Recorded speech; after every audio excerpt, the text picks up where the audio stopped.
সালামু আলাইকুম। কেমন আছো সবাই? আশা করি সকলে খুব ভালো আছো। আজকে আমরা পড়বো যৌবনের গান। আমাদের এই বইয়ে আমাদের অর্থাৎ এইচএসসি যে সিলেবাস আছে ২৬ এবং ২৭ এর সিলেবাসে কাজী নজরুলের একমাত্র প্রবন্ধ হচ্ছে যৌবনের গান। এবং প্রবন্ধ নিয়ে যদি আমি বলি একটু, কাজী নজরুলের প্রবন্ধগুলো সবচেয়ে গোছানো কিছু লেখার মধ্যে অন্যতম। বাংলা সাহিত্যে কিছু গোছানো লেখা এবং যে লেখাগুলো তোমাকে অনেক কিছু শেখাবে, এগুলোর অন্যতম হচ্ছে কাজী নজরুলের যৌবনের গান বা কাজী নজরুলের প্রবন্ধগুলো। এবং ওই যে প্রবন্ধ, ওই প্রবন্ধগুলোর একটা প্রবন্ধের নাম হচ্ছে কি যৌবনের গান। এবং আমি তোমাকে আজকে বলে রাখি একটা কথা, এই যৌবনের গানটা হচ্ছে কোনো বাস্তবিক কোনো লেখা ছিল না, এটা একটা ভাষণ। এটা ওনার একটা ভাষণ। উনি হচ্ছে যে, আচ্ছা আমি কী ভাষণ সেটা বলবো না, এটা যদি আমি বলে দিই তোমরা কখনো বই খুলবা না। তোমরা একটা কাজ করবা, তোমরা তোমাদের মেন বইটা খুলবা, মেন বই খুলে যৌবনের গানে যাবা, সেখানে পাঠ পরিচিতির মধ্যে যাবা। পাঠ পরিচিতির মধ্যে প্রথম 2 লাইন যেগুলো লেখা আছে ওই 2 লাইন একটু পড়বা। 2 লাইন পড়লে বুঝে যাবে এটাকে আমি কেন ভাষণ বলছি, এটাকে আমি কেন ভাষণ বলছি। তাহলে আমরা মূল পড়ায় চলে যাবো গা। তোমাকে আমি বাহ্যিক কথা না বলে মূল পড়ায় চলে যাবো, কিন্তু তোমাদের এই কাজটা তোমাকে আমি দিলাম। এবং যারা তোমরা ক্লাসে করতেছো তোমরা আমাকে জানাবা এটাকে আমি কেন ভাষণ বলছি। পড়ি। আচ্ছা যৌবনের গান নিয়ে, আচ্ছা যৌবনের গানটা নিয়ে একটু বলি। যৌবনের গান বলতে কাজী নজরুল যুবকদেরকে নিয়ে তিনি যে লেখালেখি করেন এবং তিনি তাদের জন্য কাজ করেন, তিনি তাদের জন্য কাজ করেন, ওই জিনিস এখানে আসলে বুঝেছি। তিনি তাদের জন্য কাজ করেন এবং কাজী নজরুল যুবকদেরকে বা তাদের শক্তি সম্পর্কে কাজী নজরুল তার বিভিন্ন লেখায় বিভিন্নভাবে বোঝানোর চেষ্টা করেছেন। তার বিভিন্ন লেখায় তিনি বিভিন্নভাবে যুবকদেরকে বোঝানোর চেষ্টা করেছেন, যুবকদের বিভিন্ন বিষয় নিয়ে তিনি কথাবার্তা বলেছেন এবং তাদের প্রশংসা করেছেন সবসময়। এই জিনিসটা থেকে আসতে, আচ্ছা আমার বলিতে দ্বিধা নাই যে আমি আজ তাহাদের দলে। কাজী নজরুল কাদের দলে? যারা কর্মী নয়, যারা কি ধ্যানী হয়ে যারা ধ্যান করে, যারা বুদ্ধিভিত্তিক চিন্তা ভাবনা করে, যারা মানব জাতির কল্যাণ সাধন করেন সেবা দিয়া। হচ্ছে মানব জাতির কল্যাণ সাধন করে কি দিয়ে? সেবা দিয়ে, কর্ম দিয়ে। তাহারা মহৎ যদি না হন অন্তত ক্ষুদ্র, ওই মানুষগুলো যদি মহৎ না হয়, অনেক বড় কিছু না হয়, তারা কিন্তু ক্ষুদ্র না।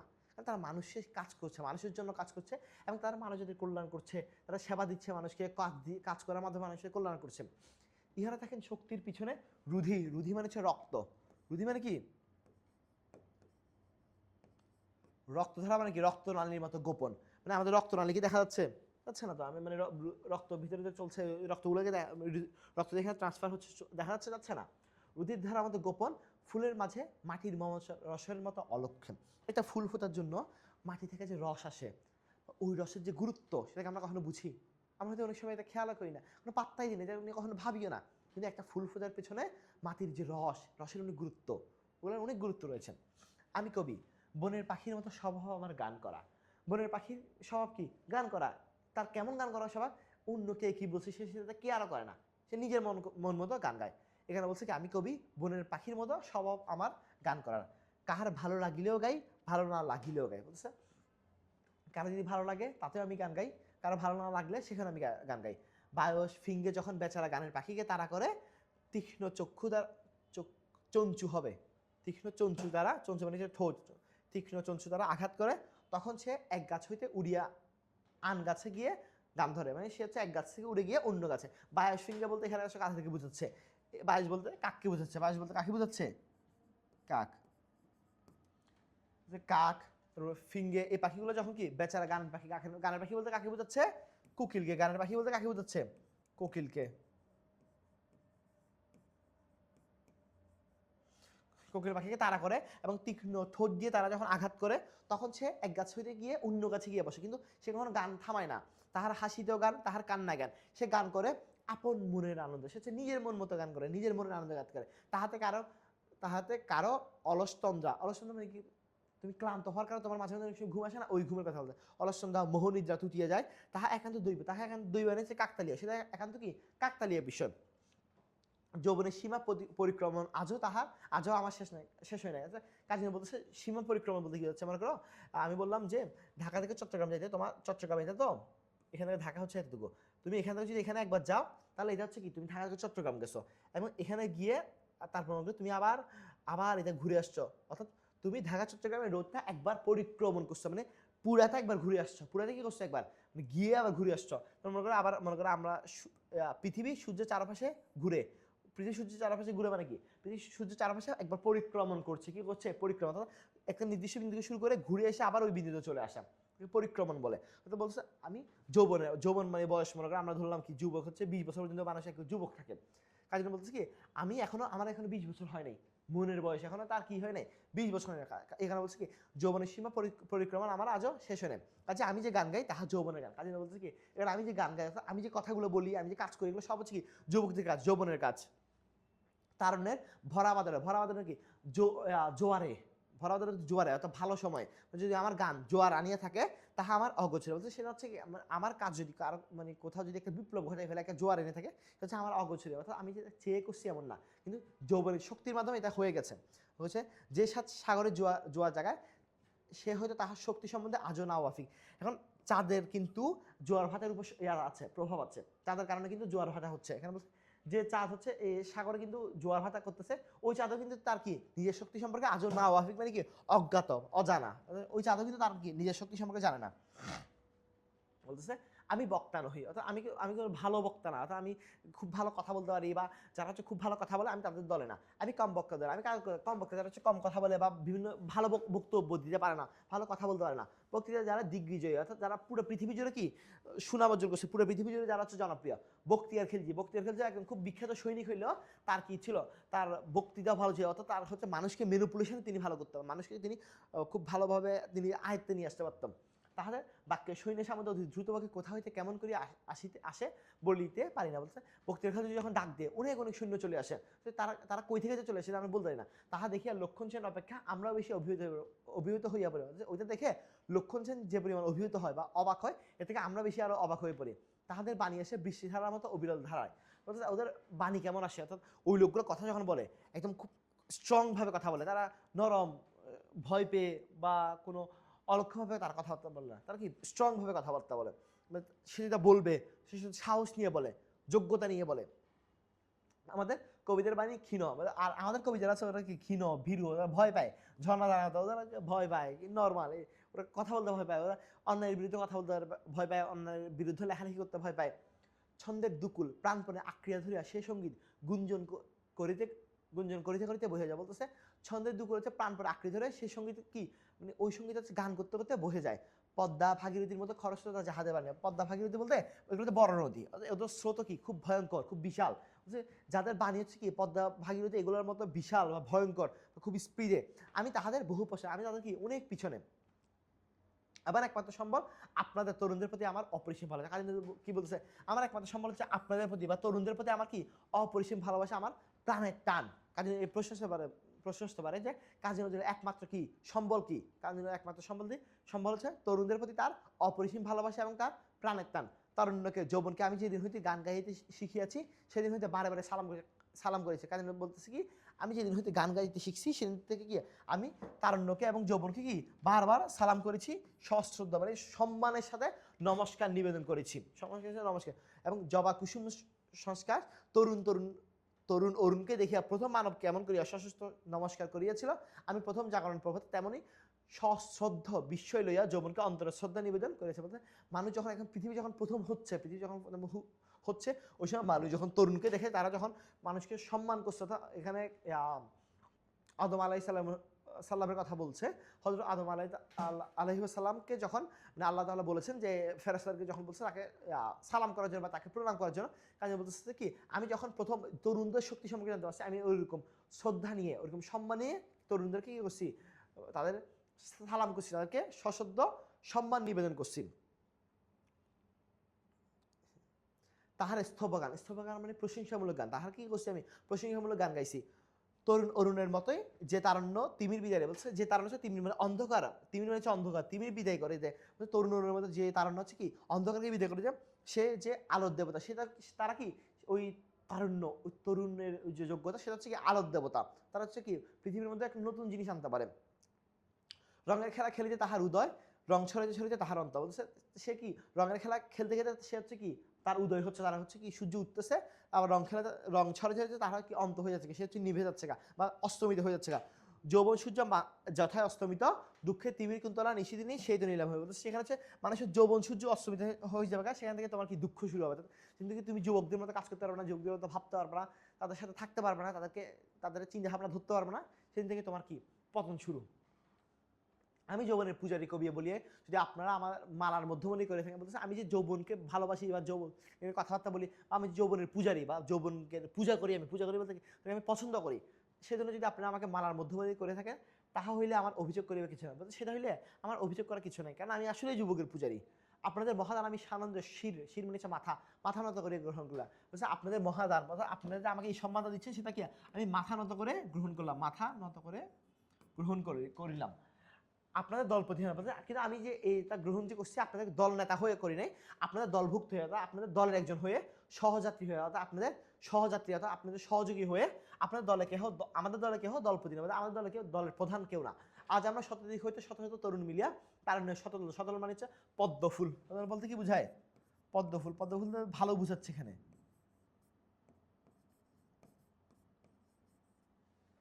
ফুটিয়ে তুলিয়াছে আমরা সকলে মিলিয়া এক সিদ্ধি এক ধ্যানের মৃণাল ধরিয়া বিকশিত হইতে, বলতে আমরা সকলে কি, আমরা সকলে মিলিয়া হচ্ছে এক সিদ্ধি। এক সিদ্ধি বলতে কি, আমরা সকলে এক কাজের জন্য এখানে মিলিত হয়েছি এবং এক ধ্যানের মৃণাল ধরিয়া একটা লক্ষ্য উদ্দেশ্য ধরে আমরা কি এগিয়ে যেতে চাই। বার্ধক্য তাহাই যাহা পুরাতনকে মিথ্যাকে মৃত্যুকে আক্রিয়া পড়ে থাকে, বলতে বার্ধক্য হচ্ছে সেটা পুরাতনকে মিথ্যাকে মৃত্যুকে, অর্থাৎ যারা হচ্ছে পুরাতন নিয়ে কুসংস্কার নিয়ে পড়ে থাকে, যারা মিথ্যা নিয়ে পড়ে থাকে, যারা হচ্ছে মৃত্যু নিয়ে পড়ে থাকে, সেটা হচ্ছে বার্ধক্য। বৃদ্ধ তাহারা যাহারা যাহারা মায়াচ্ছন্ন নবমানবের অভিনব জয়যাত্রা শুধু বোঝা নয় বিঘ্ন, বলছে তারা হচ্ছে বৃদ্ধ, যারা হচ্ছে এই নতুন যৌবনের যে অভিযাত্রা, তাদের যে মনে করো তাদের যে জয়যাত্রা, সেটা তারা শুধু মানে বিঘ্ন, তারা শুধু সেখানে তারা সেখানে বোঝা, তারা সেখানে কোনো অবদান রাখতে পারছে না সেটা এমন না, তারা কি সেখানে বিঘ্ন হতে যাচ্ছে, সেটা কি বিপত্তি হতে যাচ্ছে, সেটা আমাদের সময় নষ্ট করতেছে। শতাব্দী নবযাত্রী চলা ছন্দ ছন্দ ছন্দ মিলিয়া যাহারা কুচকাওয়াজ করিতে জানে না পারে না, যাহারা জীব হইয়া জড়, বলতে যারা হচ্ছে শতাব্দীর মানে নতুন যে উত্থান, নতুন যে জয়গান, সেটা নিয়ে যারা কথা বলতে পারে না, সেটাকে যারা সম্মান করতে পারে না, তারা কি জানা, তারা হচ্ছে জীব হইয়াও তারা জড়, যারা অটল সংস্কারের পাষাণ স্তূপ আক্রিয়া পড়ে থাকে, তারা হচ্ছে কি অটল সংস্কার মানে অনেক আগের দিনে কোনো কুসংস্কার নিয়ে তারা এখনো কি পড়ে আছে, তারা কি কুসংস্কার নিয়ে পড়েছে। বৃদ্ধ তাহারে যারা নব অরুণোদম দেখিয়া নিদ্রাভঙ্গের ভয়ে দ্বার রুদ্ধ করিয়া পড়ে থাকে, বলছে তারা হচ্ছে বৃদ্ধ, যারা হচ্ছে নতুন তরুণদের যে উদ্যোগ, তাদের যে মনে করো তাদের যে জাগ্রত হওয়া, তাদের যে উত্থান, ওই উত্থান দেখে যারা হচ্ছে কি দরজা অফ করে বসে থাকে, তারা কি করে নিদ্রাভঙ্গে মানে তাদের ঘুম ভেঙে যাবে ওই ভয়ে তারা কি দরজা বন্ধ করে বসে থাকে।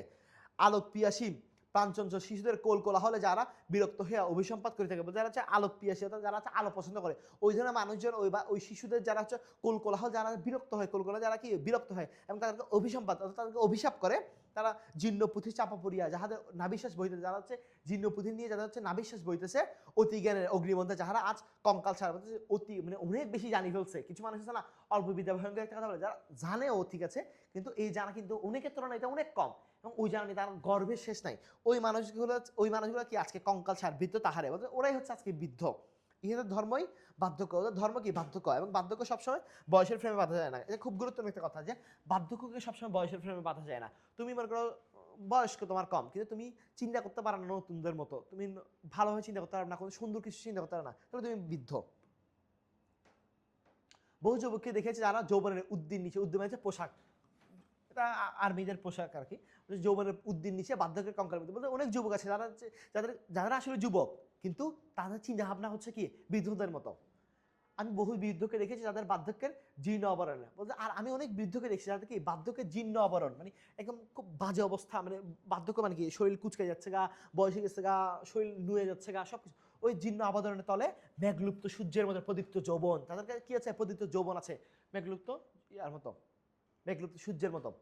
তরুণ নামে জয়মুখী শুধু তাহারই যাহার শক্তি অপরিমাণ, বলতেছে তরুণ নামে যে জয়মুখী সেটা হচ্ছে তাদেরই যাদের শক্তি কি অপরিমাণ, যাদের শক্তি নিয়ে তুমি কি পরিমাণ করতে পারো না, গতিবেগ ঝঞ্ঝা নেই যাদের, তারা কি ঝঞ্ঝার মতো উদ্দাম বলে না একটা কথা, ঝঞ্ঝার মতো কি গতিবেগ, তেজ নিমক আশার মধ্যাহ্নে মাতুন্দ্র প্রায়, বিপুল যাহার আশা, ক্লান্তিহীন যাহার উৎসাহ, বিরাট যাহার ঔদ্ধর্য, অফুরন্ত যাহার প্রাণ, অটল যাহার সাধনা, এগুলো তো সব তো বুঝতেছ, মানে যার কাছে কোনো ক্লান্তি নাই, যে হচ্ছে নতুন কিছু পাওয়ার জন্য, নতুন কিছু করার জন্য যার বিপুল পরিমাণ উৎসাহ আছে, যার প্রাণ আছে, যে প্রাণ চঞ্চল, যে সাধনা করতে পারে, মৃত্যু যাহার মুক্তি, যে হচ্ছে মৃত্যুকে হাতে নিয়ে ঘুরে, মৃত্যুকে সে পরোয়া করে না। তারণ্যে দেখিয়াছি আরবের বেদুইনদের মাঝে, তারণ্যে দেখছি আমি কাদের মাঝে, আরবের বেদুইনরা দেখবে খুব বাজে অবস্থার মধ্যে চলাফেরা করে, কিন্তু তারপরে তারা কি খুব সতেজ থাকে, খুব চঞ্চল থাকে। তারণ্যে দেখিয়েছি মহাসমরে সৈনিকের মুখে, কালা পাহাড় কালা পাহাড়ে অসীম, অসীম হচ্ছে তরোয়াল, কালা পাহাড় হচ্ছে একদম বিখ্যাত সৈনিক, তার তলোয়ারে আমি হচ্ছে কি দেখছি, তারণ্য দেখছি। কামাল করি, মুসলিনী, মুসলিনী এগুলো সব হচ্ছে কি বিখ্যাত বিখ্যাত বিভিন্ন বিভিন্ন বিপ্লবের জনক। মুসলিনীকে আবার কি বলা হয়, ফেসিজমের জনক বলা হয়, বিভিন্ন বিপ্লবের জনক, লেনি বিপ্লবের জনক, সানিয়া বিপ্লবের জনক। এবং ওদের শক্তিতে আমাদের কবি কি দেখছে, তারণ্য দেখছে। যৌবন দেখেছে তাহাদের মাঝে যাহারা বৈমানিক রূপে অনন্ত মহাকাশে সীমা খুঁজে গিয়ে প্রাণ হয়।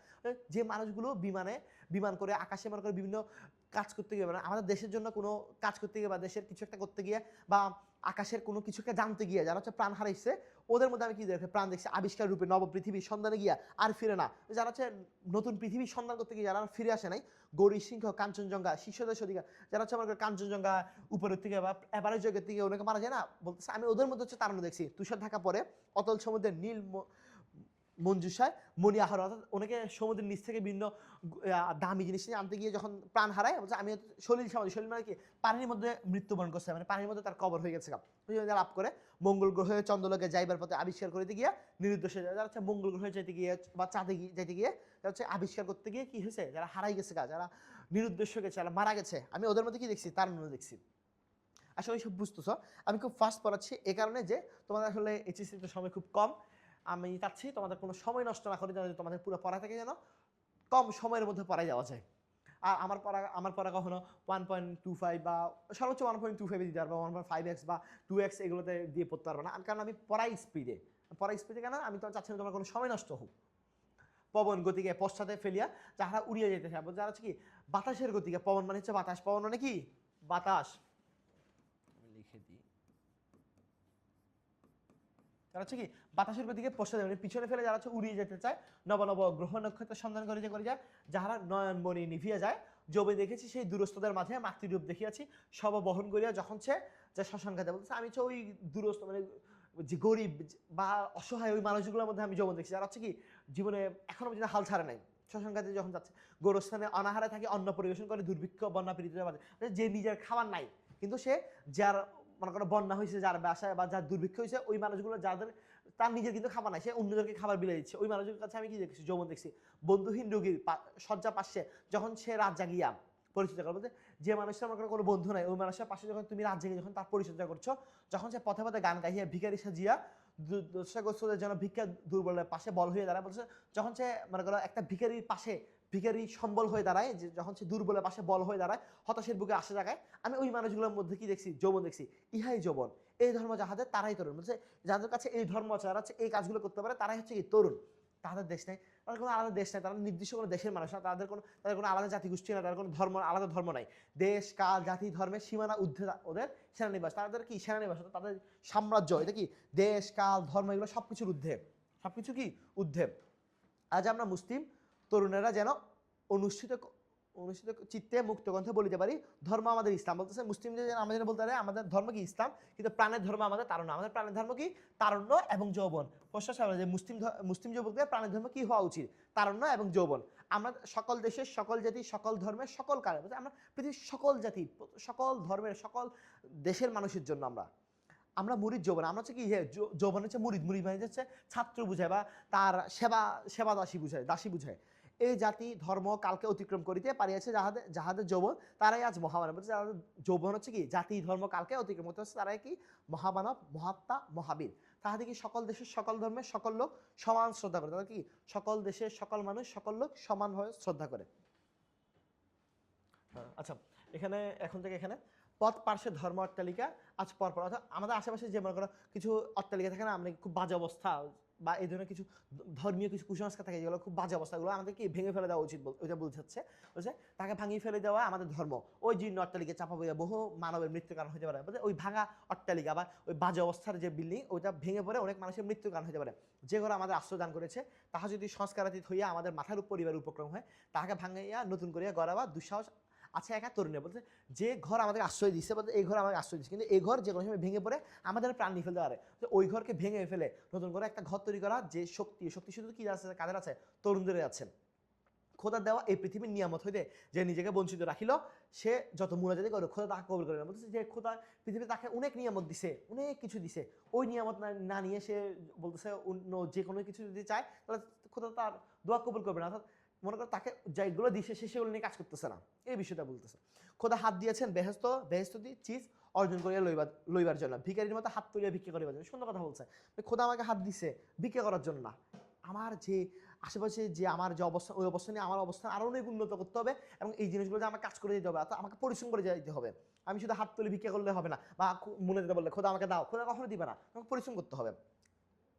আমাদের পৃথিবী আমরা আমাদের মনের মতো করেই গড়িয়া লইব, ইহাই হোক তরুণের সাধনা। বলছে তরুণের সাধনা হোক, আমাদের পৃথিবী আমরা মনের মতো করে গড়ে নেব। আমি এই লাইনটা একটু বলি যে তুমি মনে করো পড়াশোনা করতেছো না, তুমি শুধু খোদার কাছে চাচ্ছ যে খোদা তুমি পাস করে দিও, খোদা তুমি আমাকে এইচএসসিতে A+ পাওয়া দিও, খোদা আমাকে তুমি মেডিকেলে চান্স পাওয়া দিও, ভার্সিটি চান্স পাওয়া দিও। খোদা কখনো দিবে না। যে ছেলেটা পরিশ্রম করতেছে, খোদা কি তার সাথে অন্যায় করবে, তার সাথে অভিষেক করবে? এই আশা করি তোমরা সকলে বুঝছো। ধন্যবাদ সকলকে। আসসালামু আলাইকুম।